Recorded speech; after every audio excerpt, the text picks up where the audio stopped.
बहुत समय पहले की बात है। वीरनगर राज्य में विक्रम नाम का राजा शासन किया करता था। राजा विक्रम की पुत्री राजकुमारी सुलेखा बहुत सुंदर थी।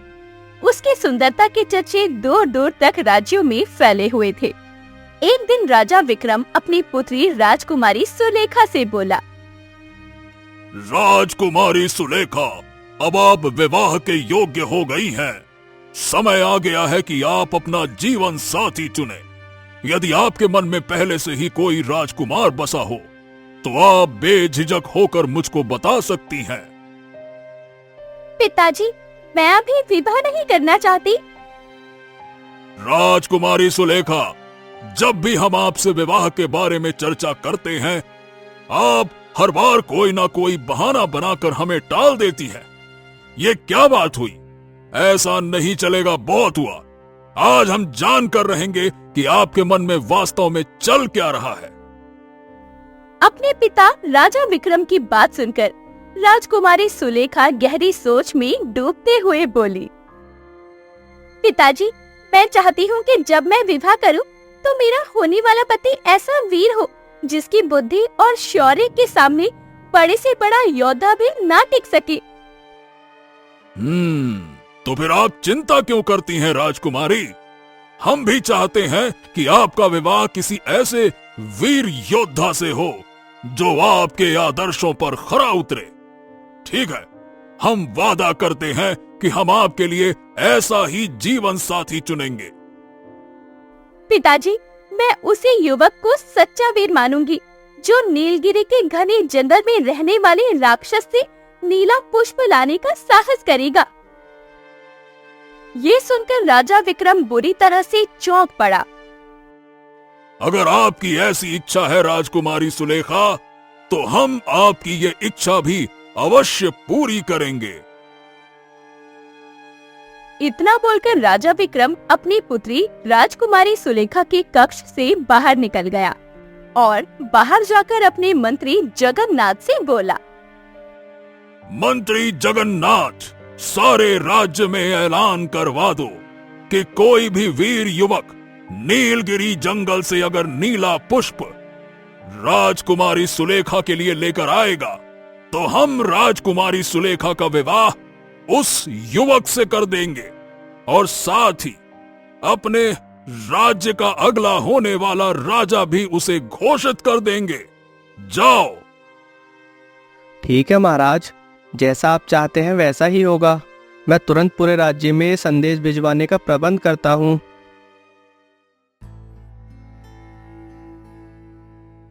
इतना बोलकर मंत्री जगन्नाथ ने सारे राज्य में ऐलान करवा दिया। उसी राज्य में अशोक नाम का एक वीर युवक भी रहता था।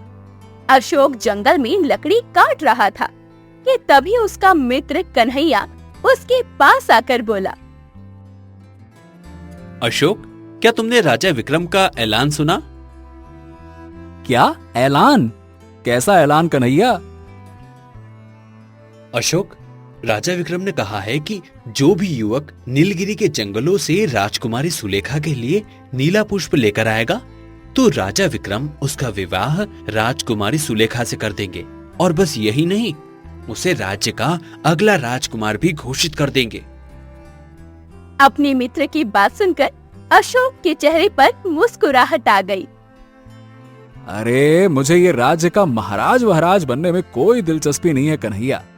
मैं तो केवल राजकुमारी सुलेखा से विवाह करना चाहता हूं। मैंने उसे एक बार दूर से देखा था और उसी क्षण मुझे उनसे प्रेम हो गया था। इसलिए तो मैं तुम्हारे पास आया हूँ। मुझे पूरा विश्वास है कि इस राज्य में तो क्या, आसपास के राज्य के किसी भी व्यक्ति या किसी भी राजकुमार में इतनी हिम्मत नहीं है कि वो नीलगिरी के जंगल से नीला पुष्प लेकर आ सके, क्योंकि सब जानते हैं कि नीलगिरी के जंगल में एक खतरनाक राक्षस का शासन है और कई लोग ने वहां पर अजीबोगरीब दिखने वाले इंसानों को भी देखा है। अच्छा, ठीक है, मैं राजकुमारी सुलेखा की इस चुनौती को स्वीकार करता हूं।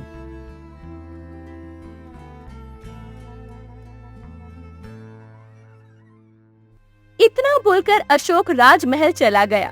जहां राजा विक्रम अपनी पुत्री राजकुमारी सुलेखा के साथ खड़ा हुआ था। अशोक राजा विक्रम की ओर देखकर बोला, महाराज, मैं राजकुमारी सुलेखा के लिए नीलगिरी जंगल से नीला पुष्प लेकर आऊंगा। क्या बात है, शाबाश, बहुत बढ़िया युवक। अगर तुमने ऐसा कर दिया तो हम उसी दिन राजकुमारी सुलेखा का विवाह तुमसे कर देंगे।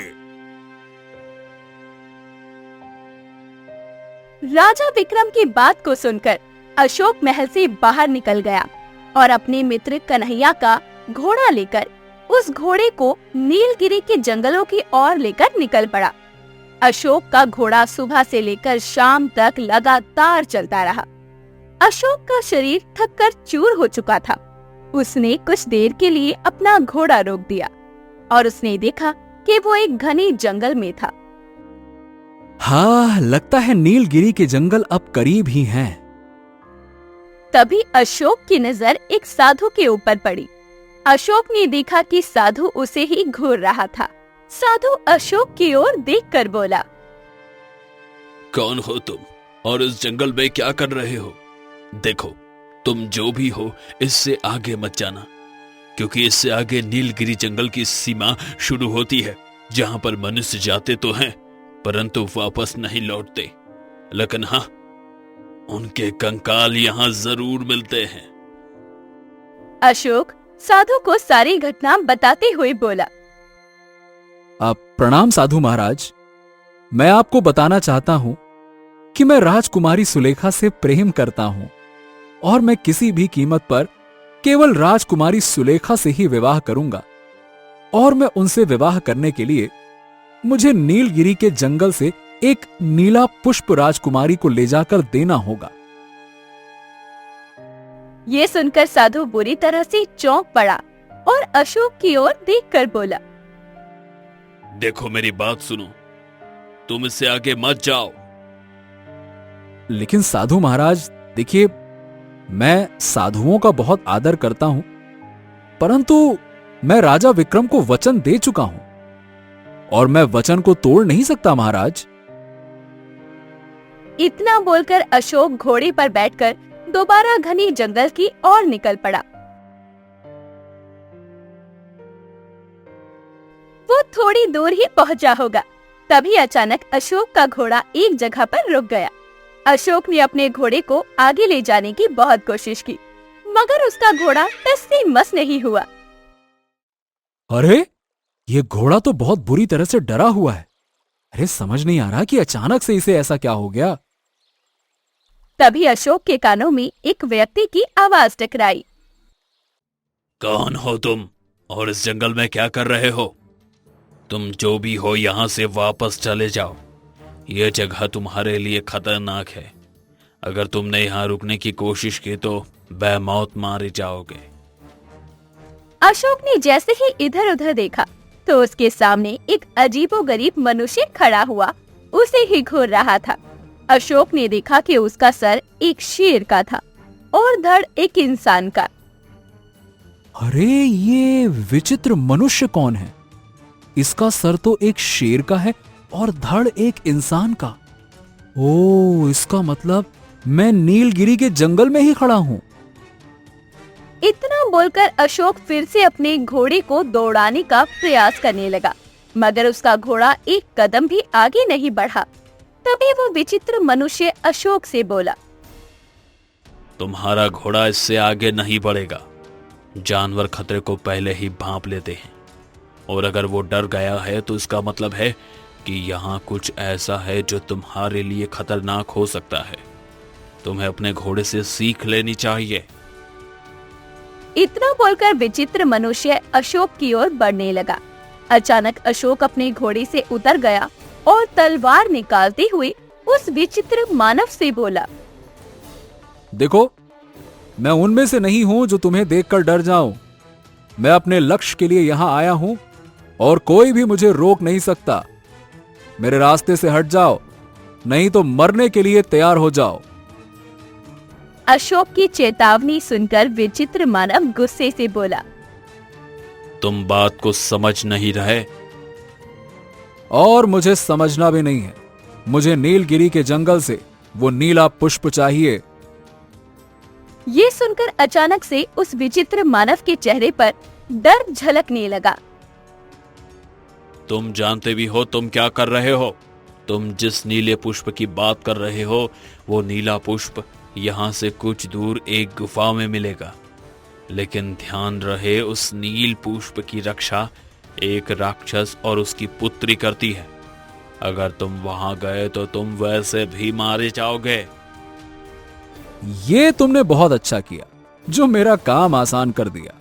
अब मुझे पता है कि मुझे किस तरफ जाना है, वरना इस घने जंगल में भटकते भटकते न जाने मुझे कितनी देर लगती। इतना बोलकर अशोक वहां से भाग गया। वो कुछ दूर ही पहुंचा था कि तभी उसकी नजर एक गुफा पर पड़ी। लगता है ये वही गुफा है जिसकी बात उस विचित्र मानव ने की थी। मुझे इस गुफा के अंदर जाना चाहिए।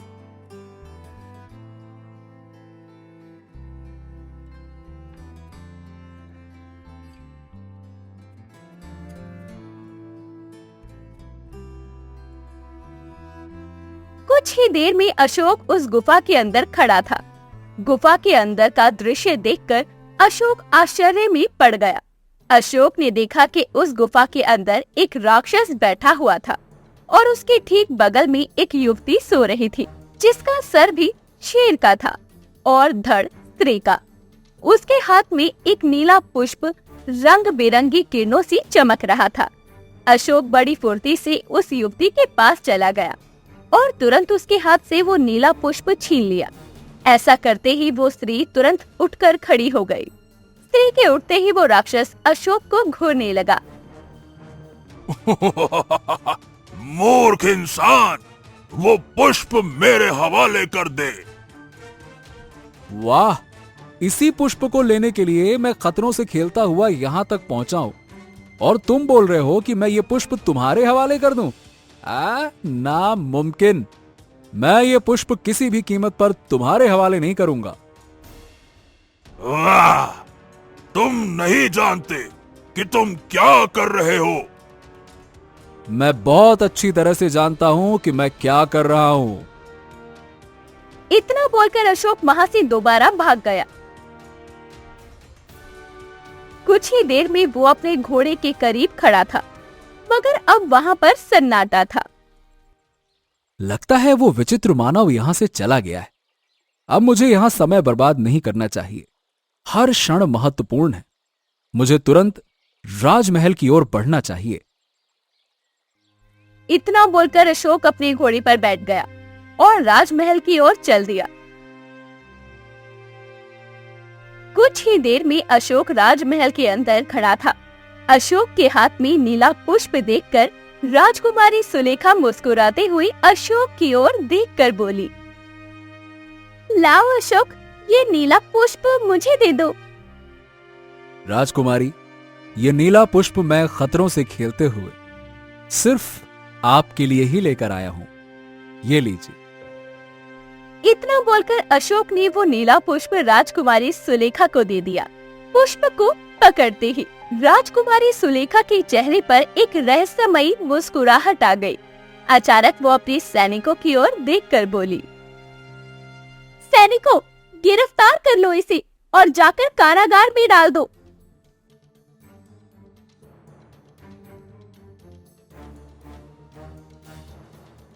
ये सुनकर अशोक बुरी तरह से चौंक पड़ा और राजा विक्रम की ओर देखने लगा, जो रहस्यमयी अंदाज में अशोक की ओर देखकर मुस्कुरा रहा था। महाराज, ये सब क्या है? मुझे गिरफ्तार क्यों किया जा रहा है? मैंने क्या कर दिया? ये जो कुछ भी हो रहा है तुम्हारी सोच से परे है। इतना बोलकर राजा विक्रम अपने सैनिकों से बोला, सैनिकों, राजकुमारी सुलेखा ने जो कहा उसे करो, ले जाओ इसे। सैनिकों ने अशोक को कारागार में डाल दिया।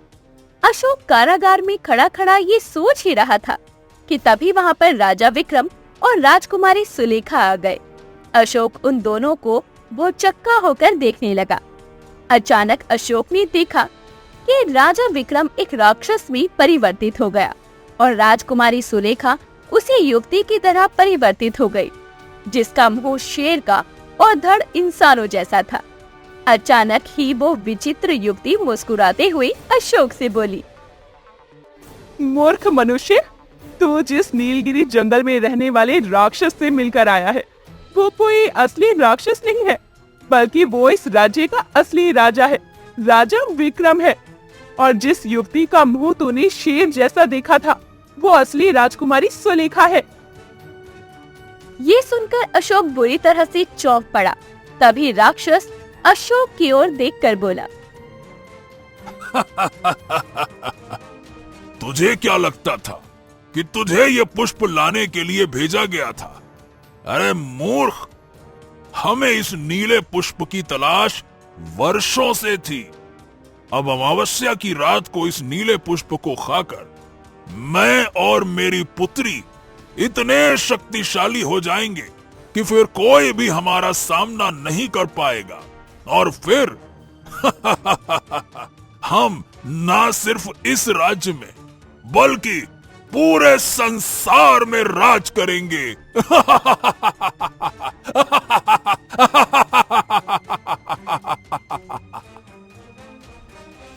इतना बोलकर वो राक्षस राजा विक्रम में परिवर्तित हो गया और उसकी पुत्री राजकुमारी सुलेखा में परिवर्तित हो गई। वो दोनों तेज कदमों से कारागार से बाहर निकल गए।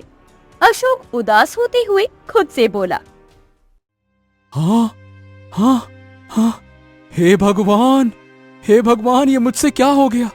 मैंने कितना अनमोल पुष्प लाकर इन राक्षसों के हवाले कर दिया।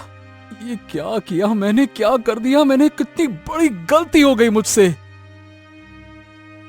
अशोक ने इतना कहा ही था कि तभी रंग बिरंगी किरणों के साथ वही साधु प्रकट हो गया जो अशोक को जंगल में मिला था। साधु को देखकर अशोक बुरी तरह से चौंक पड़ा। आखिरकार वही हुआ जिसका डर था। मैंने तुम्हें रोकने की कोशिश की थी, परंतु इसमें तुम्हारा कोई दोष नहीं है। तुम जानते ही नहीं थे कि महाराज और उनकी पुत्री के रूप में राक्षस रह रहे थे। साधु महाराज, क्या ये बात आप पहले से जानते थे?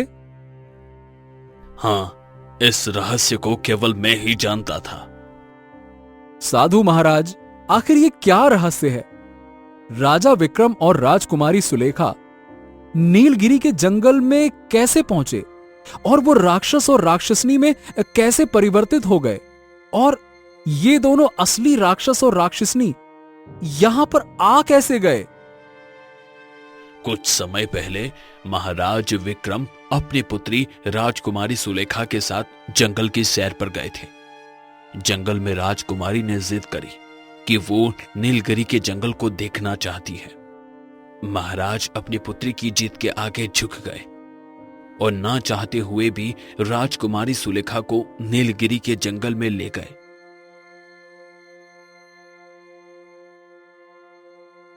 जब वे जंगल में पहुंचे तो राजकुमारी सुलेखा को एक विचित्र पेड़ दिखाई दिया।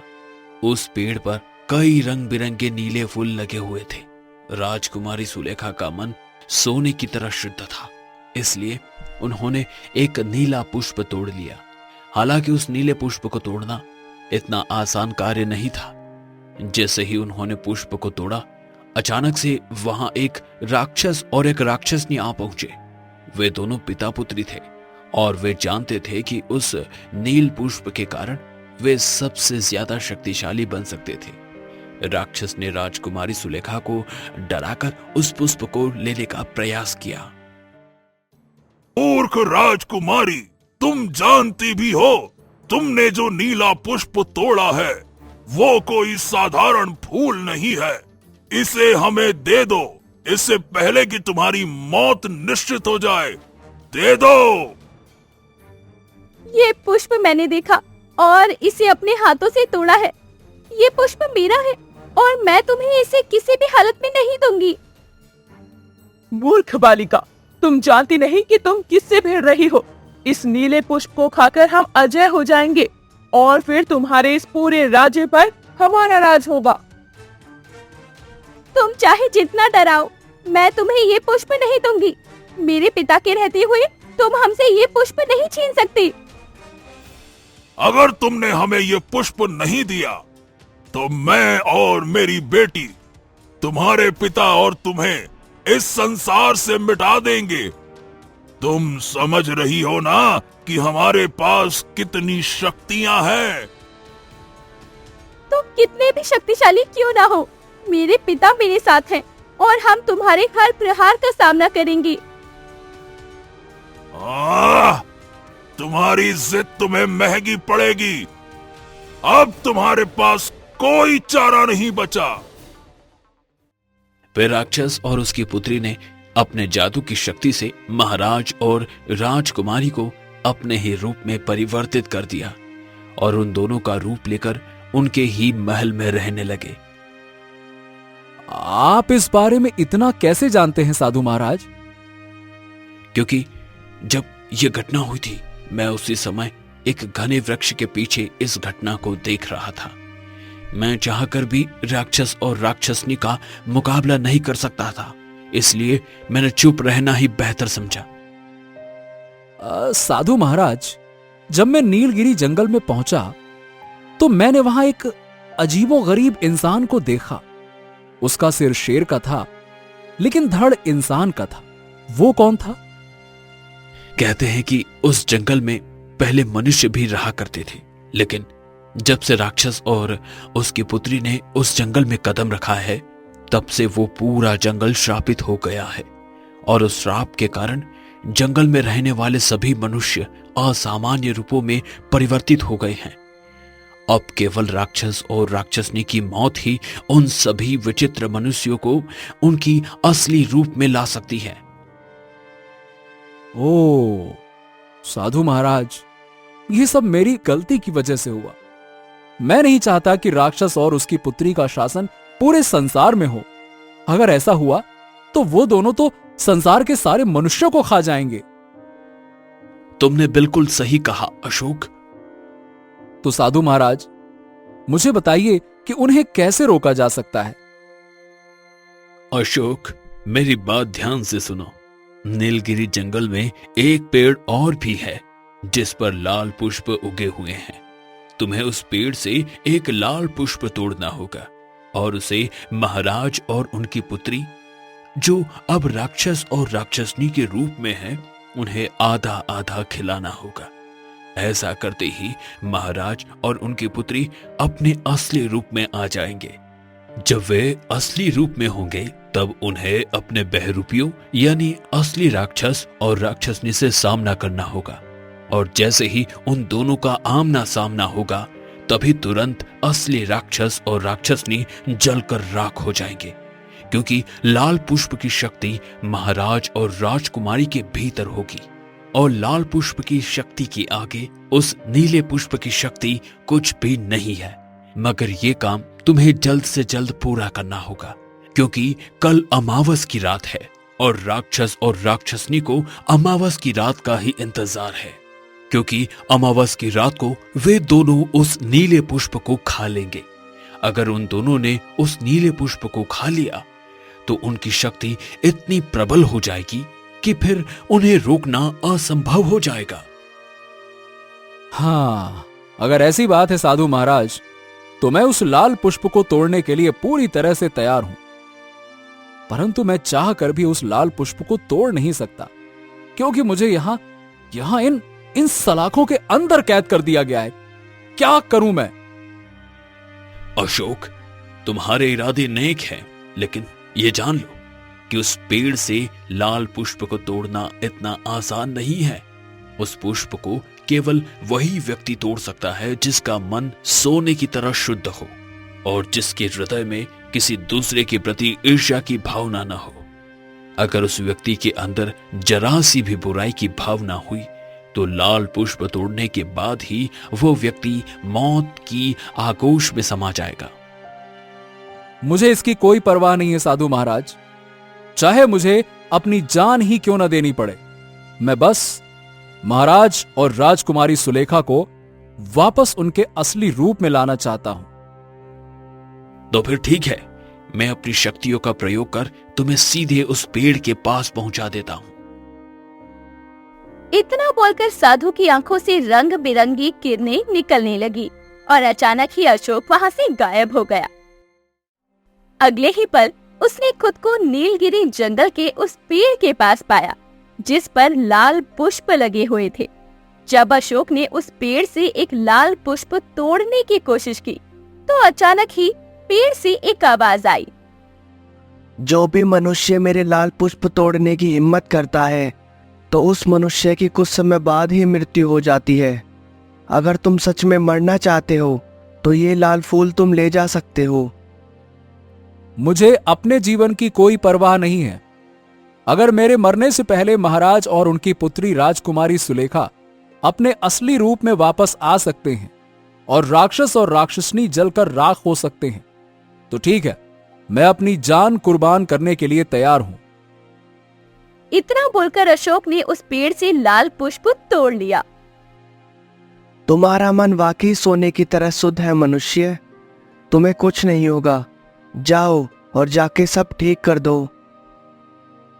अशोक तुरंत ही वहां से निकल पड़ा और कुछ ही देर में उस गुफा की ओर आ पहुंचा जहां पर राजा विक्रम और उसकी पुत्री राक्षस और राक्षसनी के रूप में थे।